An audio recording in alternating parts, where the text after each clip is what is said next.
it's right on track to what we're talking about today is, finding those other revenue channels and taking advantage of the easy stuff. Welcome to the Post-Purchase Pro Podcast. This is the only podcast that dives deep into post-purchase marketing to help Amazon sellers increase sales, ranking, reviews, and profits.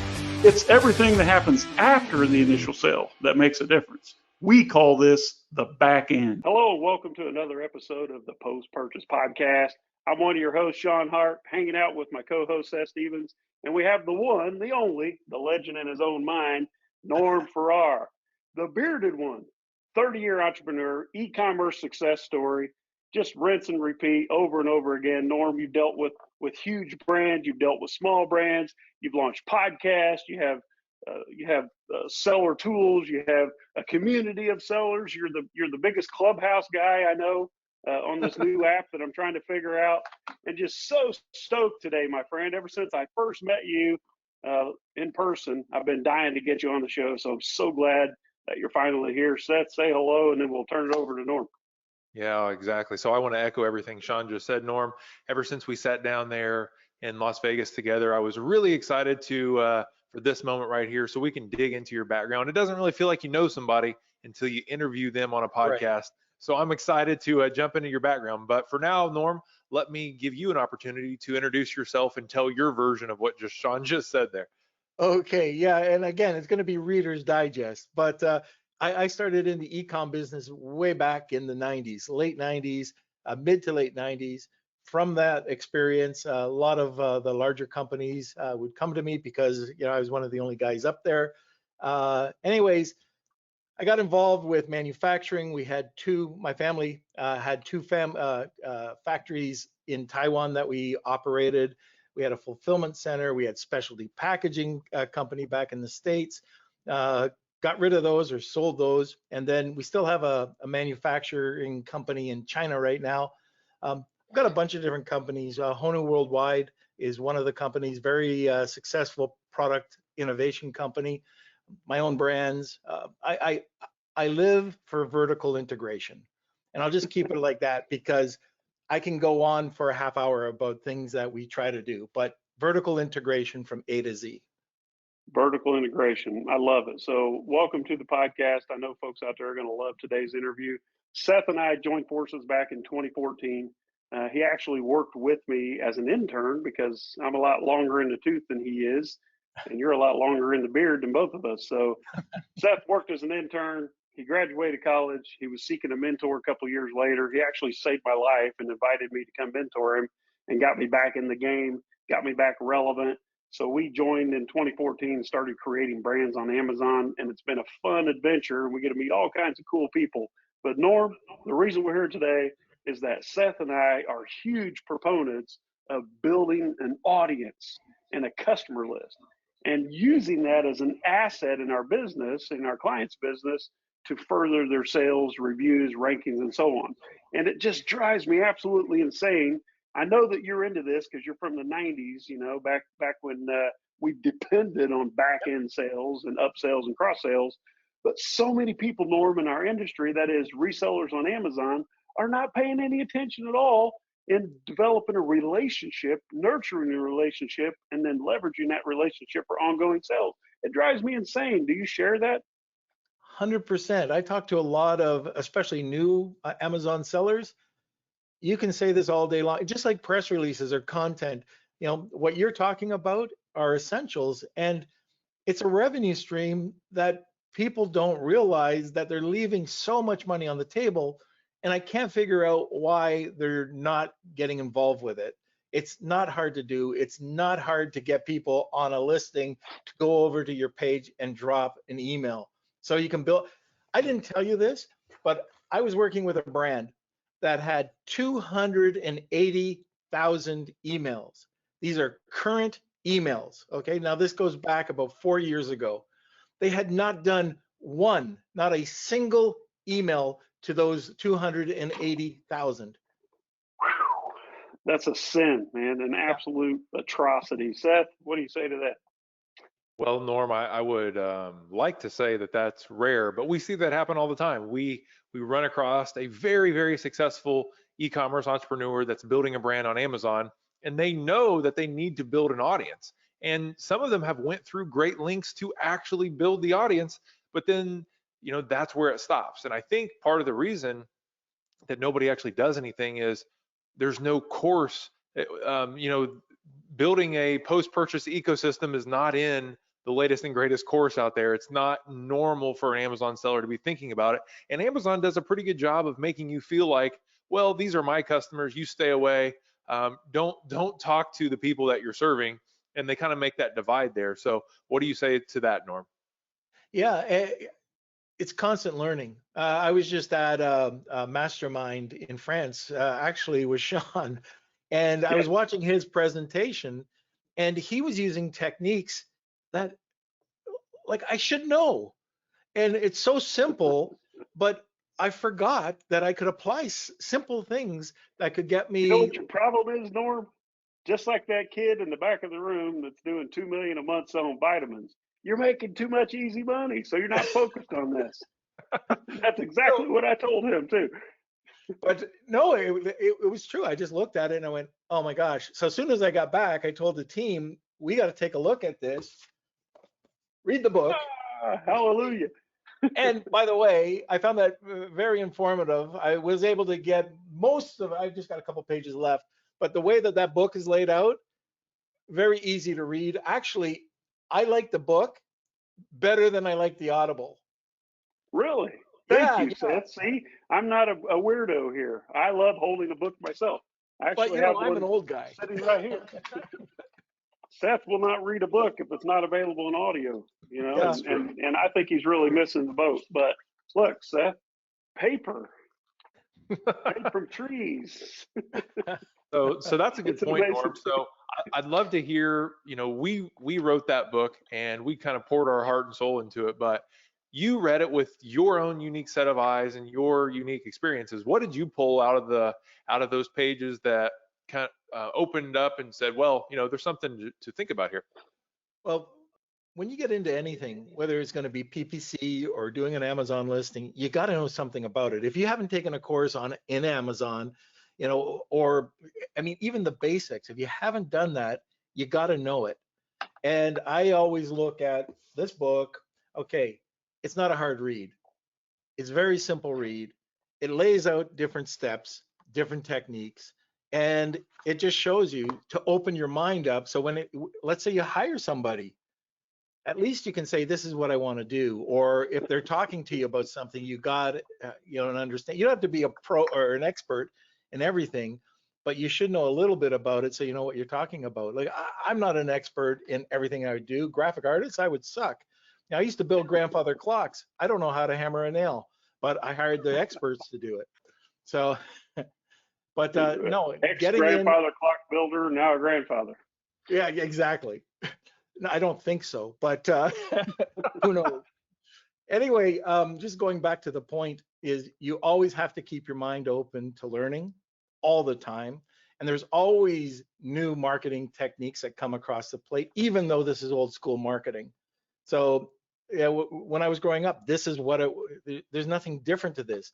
Providing bonuses, the mafia offer that you talk about, an offer that you can't refuse. Well, what's so hard about that? What's so hard about going out and looking at your niche and figuring out, wow, what can I put with that people would really want? What bonuses would they like? You lay it out all in the book. So very well done. Well, I'm glad to get your vote there. Looking forward to that 6-star review on Amazon. So, and it should have your name attached to it. So I'm going to hold you to it. So what we talk about, like you said, it's fundamental marketing, it's fundamental business practices. But the problem that we see is this new generation of e-commerce or entrepreneurs are jumping into Amazon space because, let's just say it was easy back in 14 and 15, a little bit more technical now, but Amazon was throwing so much traffic and so many orders that it just became easy. Well, Seth and I, and you as well, come from where we designed the product, we manufacture the product, we create the packaging, we import it, we warehouse it, we market it, we fulfill the orders, we take care of customer service. Amazon does all of that headache and they have us spoiled. All we have to do is put our product on their shelf. I was talking to Carlos Alvarez a few days ago on his podcast, And he said, I don't know about you guys, but between 46 and 48% of my revenue comes from my existing customers through email marketing. He goes, I won't hold you to it. But I said, well, you can hold me to it because I know that number's 41% for me. And just think about that. How much money, like you said, in your own words, Norm, sellers are leaving on the table. It's like we're waking up every single morning unemployed because we're not leveraging that asset of a relationship with the customer. At the end of the day, Amazon is your only customer if you're not harvesting the list, right? That's absolutely right. And at the end of the day, too, like 2 or 3 years ago, it would have been different with aggregators. You know, they're looking at Amazon and strictly Amazon. Now they're looking at omni-channel, different forms of revenue coming in. And if you've got this, your valuation just might add another zero. Who knows? Yeah, exactly. So, Norm, we like to give some actionable tips and strategies and content on our show a lot of the times. And I know you're deep into several different spaces in and around e-commerce, in and around Amazon. Our audience is predominantly people that are building brands on Amazon. So, Norm, what are you seeing out there right now that Amazon sellers are missing the opportunity? Where is the golden opportunity that people are just overlooking? Or maybe you've discovered something that people aren't paying attention to because they don't know about it. Here comes your soundbite, Danny. I believe that it's right on track to what we're talking about today is, you know, finding those other revenue channels and taking advantage of the easy stuff, putting a QR code, a dynamic QR code, so one that can change, not a static QR code, but one that can change for the season, one that can drive over to a landing page where you can change the bonuses or, you know, see what people are saying. But that insert, that 2-cent insert is worth a ton of money if it's done properly. And all you have to do is check out the book, The Mafia Offer, drive QR code over to the landing page, a landing page, get that email, and that's what it's all about. Once you get that email or their phone number, now you've got a group. And the other thing, well, now you've got a tribe. But the other thing is, I know for a fact that you can go out to a company if you're selling pets, check out Chewy or check out other outlets that will buy your products. And I'll tell you another one that's working really great for us right now. Going back, you know, people, you know, all the younger guys are going to go, ah, but going back to the mom and pop stores. If you've got a private label product, if you're a micro brand, which we all are, if we're a micro brand, these mom and pop stores want something different. Reach out to them. They pay cash. They'll buy a case. And if you know, if your product's any good, you'll start to have these repeat customers, the wholesale customers. Wow, that's mind blowing right there. If you think about old school, like direct store delivery, mom and pop wholesale for resellers, that's a great ad. Now, don't know if you want to talk about it. If you don't, it's okay. But I heard you drop a bomb over in Paris about using your Google profile, business profile. If that's off the table, that's fine. No. That's absolutely. I love talking about this because only 3 to 4% of bricks and mortar businesses use Google Business Profile. It used to be called Google My Business. Nowadays, they've opened it up to brands. So I did have people reach out to me after our conference and say, no, they don't handle brands. It's right in the documentation. Well, Google makes it a little bit confusing. Google Business Profiles, which used to be called Google My Business, is also called Google Brand Account. And basically it's the same thing. You can go and you can promote your brand. You can promote content. You can create a presence. And what I like, I've got my iPhone right here for anybody who's watching on video. This iPhone, how much real estate, if you could have 3 swipes to get to the second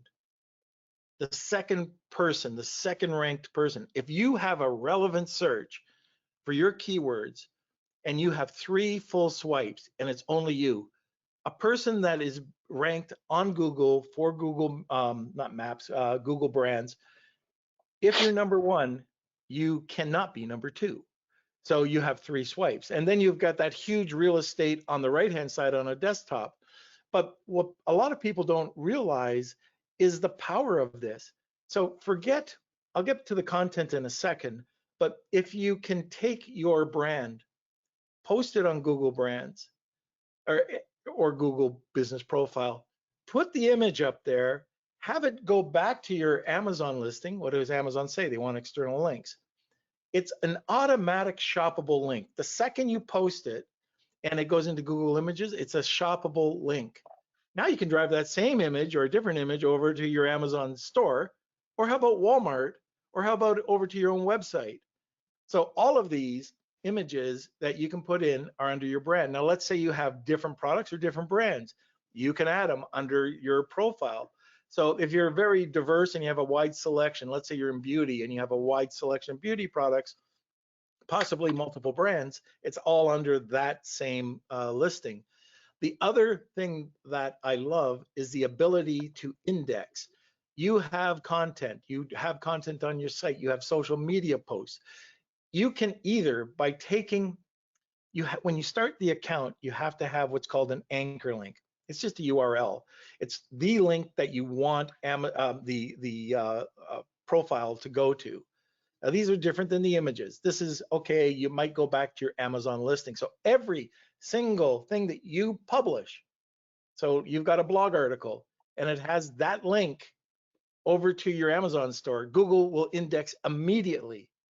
And all that's going to happen is every post, every piece of content, everything is going to go back to your Amazon listing on top of those brands that I was just talking to you about. But I think one of the more important things is that they create clickless links. So how would you like this? You create an article about natural soap. It's all about natural soap, okay? But Google says, wow, this is really good. It's well written, high quality, knowledge and education based, got a call to action at the bottom, not a big deal, great. Now, all of a sudden, you're starting to rank for handmade soap, handmade natural soap, cold processed soap, because they see that's relevant. You haven't even looked for that. And now you're coming up, number 1, in the search results for something like that. I don't know about you, but that's free. And I know how much national SEO costs. Like, I've been in the SEO game for a long time. And if you wanted to do one step further and target specific areas, like let's say you have your most sales in Miami or Los Angeles or New York, you can target it. You can use a press release, actually, put it on there, target it, and be number 1 all over the map for any search term pretty much you want. So it's just a golden hidden gem that nobody's using. Wow. So Norm, what you're saying is that most businesses are ignoring their Google profile, right? And Yeah. if you fill it out and you are posting images that are linking back to your Amazon store, not only do you take up Google search results, but you're generating external high quality traffic that's hitting your Amazon listings. And we all know how valuable that is.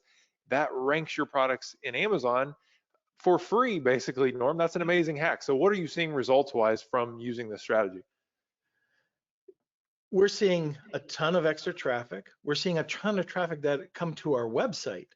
So not only going to Amazon, but coming back to the website because they see that the name, the micro brand, now is becoming more of the authority. So in sales, it's really simple. Authority equals trust equals sales. If I can do that, and here's the other beauty of this. Let's say I take up a keyword and I have possibly some influencers, possibly some content, maybe some guest blogs, by the way, and you can drive that over to your Amazon listing. And you've got social media posts. All of those show up on page 1, not your competitors. And I do have an example of this. I was presenting for Kevin King in Helium Elite. And the night before, I did a press release. So that day, 24 hours later, I showed where 279, we were ranked 279 positions in Google. We were ranked 170 something on page 1, and we had 131 first place positions for keywords that night. Wow. And now some of them keywords really sucked, like 5, long, but some were really great. And when I went to Google and I typed in the keyword, we were positioned 1 at Chewy, 2 at Com, the CA was number 3, a couple of other press releases. All the images were us. The whole first page, 100% of the first page was our brand. Norm, you're blowing my mind here, man. You know, while we're out there working on looking for these technical hacks and these ninja tricks and these black hat tactics, all we really need to do is create authority. And I love your 3 swipes analogy. I mean, really, if you think about it, we're all creatures of habit, and especially if we're shopping online. We're not going to dig into the 3rd page search results on Google or Amazon. So everything that we can do from a marketing side to bring our brand and our products top of mind, to scratch that itch, if you will, when the consumers are looking for it, and to build a brand, Norm, around that customer journey. If you have the authority, then you have the trust. Why, if you're into kitchen products and you have a successful product, are you over here looking at selling baby diapers? It's ludicrous. Build the brand around the obvious journey that the customer's on. So I'm going to have to escape out of here. I hate to do this. Seth is going to wrap this up, but I'm looking for an invite to lunch with Norm because we have so much more to talk about, Norm. Absolutely. So I love it. I love you guys. I'm sorry I have to bail out of here. This immigration line is making me nervous. So Seth, wrap this up. I know you'll do a great job. And Norm, I'll see you on your podcast, buddy. Absolutely. See you later. All right. See you. Thanks. So Norm, one of the strategies that we've used over the years is similar to your Google profile strategy, because a lot of people aren't taking advantage of it. So you mentioned including an insert in your product. Well, what we do is we use the insert in our product to drive traffic to a video on YouTube, and then Google gives credit to our YouTube video. So for instance, we would have like an instructional video. In fact, if you go to YouTube right now and you typed in bamboo pillow instructions, you would still see our video that we made in like 2015. And the reason why it's ranked is because we were sending traffic from our pillow insert to that video. And then if you go to Google and type in bamboo pillow instruction, you'd find that YouTube video still ranked. So I love what you're talking about, just looking for obvious wins where people really aren't paying attention to. So Norm, do you see anything else out there that people are just blatantly missing?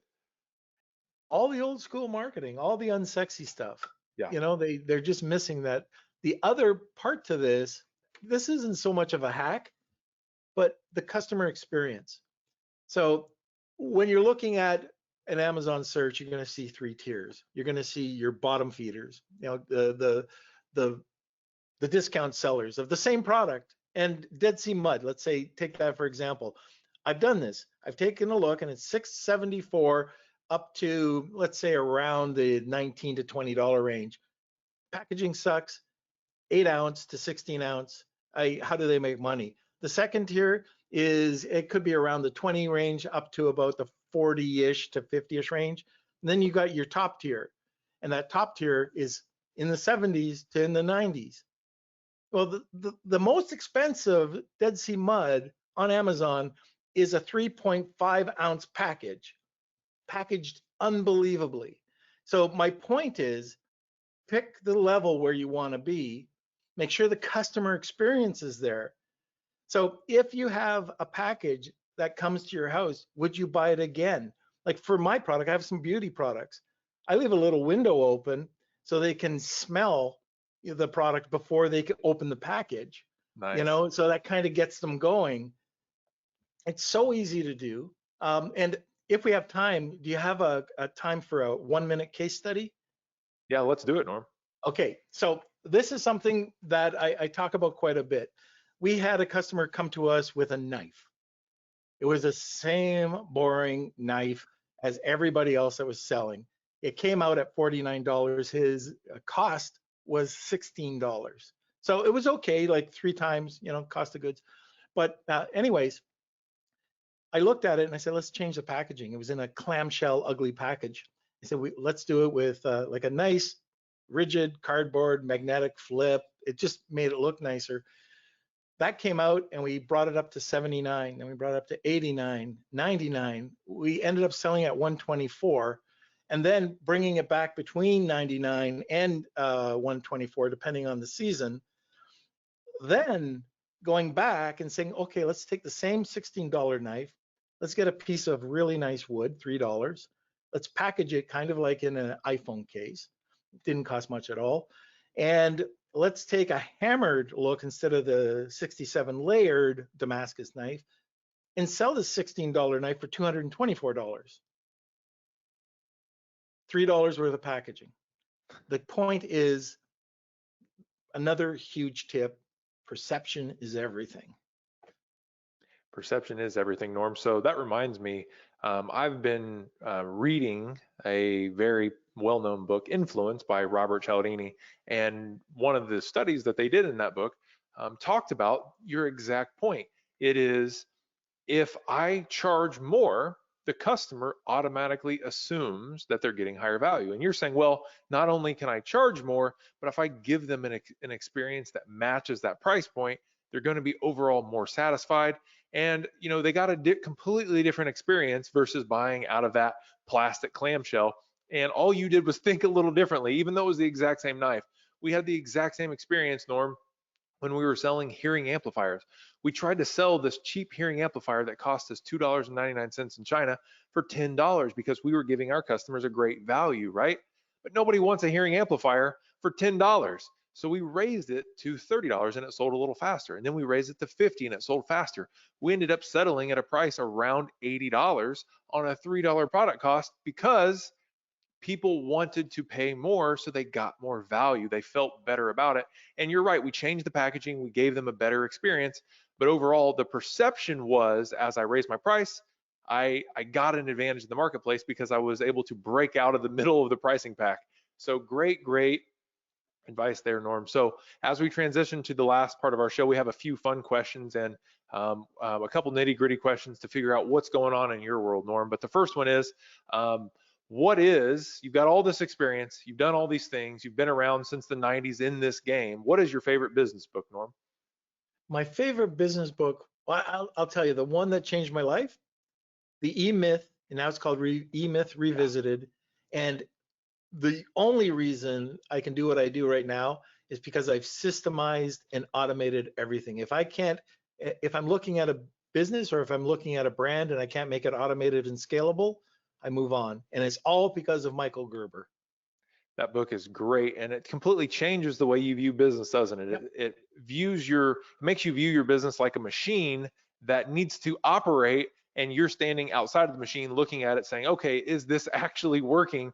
Versus people are stuck in the nitty-gritty weeds of the business, and they never actually are an owner. So I love that recommendation. Here's a really fun one for you, Norm. So what have you splurged on, made a purchase that was a splurge for you, but you did not regret it? A splurge that I did not regret it. Like in my business, like in my... It's up to you, Norm. You decide if it's your personal life, just something that you purchased that was, you felt like it was a splurge, but later on you didn't have any of that buyer's remorse. It's just kind of fun to hear some of that sometimes. Well, for me, especially over COVID, it was getting real equipment. So I do my podcast in my podcast room, yeah. But I've spent hundreds, if not thousands, on proper lighting, proper cameras, microphones, and all that does is make it sound or make it look, make it look more professional. More listeners are going to tune in. I think that was probably one of the biggest things I've done. As for business or brands, I came up with an idea for some beauty products. I spent way more than I should have on packaging. I would never have thought it would have flown. And we're launching the brand and we're already getting orders and it's beautiful. Like I would never think that if you put an iPhone case around a bottle of Dead Sea mud, okay, and it's not Dead Sea mud, but similar, like lotion, would somebody pay triple, quadruple for that? It doesn't, like for somebody, you can go into the department store and buy something for $2.99, but I'm charging $12 for it. Will people pay for it? And they are. That is like just looking at brand and spending the big dollars on branding and photography, and no buyer's remorse. Where I have buyer's remorse is when I go out to some cheap person on Fiverr to do some logo or to get images done that already suck.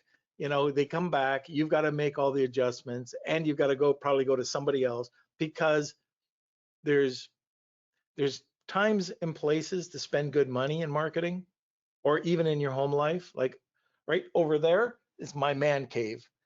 I have like this huge TV, incredible sound system. That's what that's what I splurged on last year, and just love it. Like I'm down here, we have a TV upstairs, but it's okay. But this one, my man cave. So Norm, I can tell that you do not regret that at all. The way your face lights up, even when you Yeah. think about sitting over there in your man cave, that's amazing. So that's exactly what we're looking for. Norm, you have so many things going on. You're building so many brands. You have podcasts and communities and all these things. Where should people come and engage with you? I know you like to teach, you like to share. You're an open book as far as giving people value. So where can people come and find more about you? Well, if they're looking for content, there's two places. It's all free. Private Label Legion over on our YouTube channel. I partner with Tim Jordan on that. And then something that's near and dear to my heart is a Lunch with Norm podcast. Started that during COVID with my son, and it's kind of a father and son thing. I think we deliver really great content 3 times a week, live. Amazing. So Norm, I know you do deliver amazing content. I've tuned in myself, and also just think about what you've learned here from Norm today in the brief time we've had. So that's been amazing. Norm, any final words of wisdom to share before we get out of here? Yeah, spend money on the right things. And Amazon, you're going to wake up one day, you have to be resilient. And that's the thing, that like you're going to get kicked in between the legs 2, 3, 10 times. It gets easier to get up, but you have to be resilient and don't be afraid to move forward. Yeah, great words of advice. Norm, we look forward to having you back on the show sometime. This has been a lot of fun. We can talk about all these business war stories for such a long time, but for now we have to get out of here. Thanks so much for being a part of the Post Purchase Podcast. Until next time, Norm. All right. Well, thanks for having me.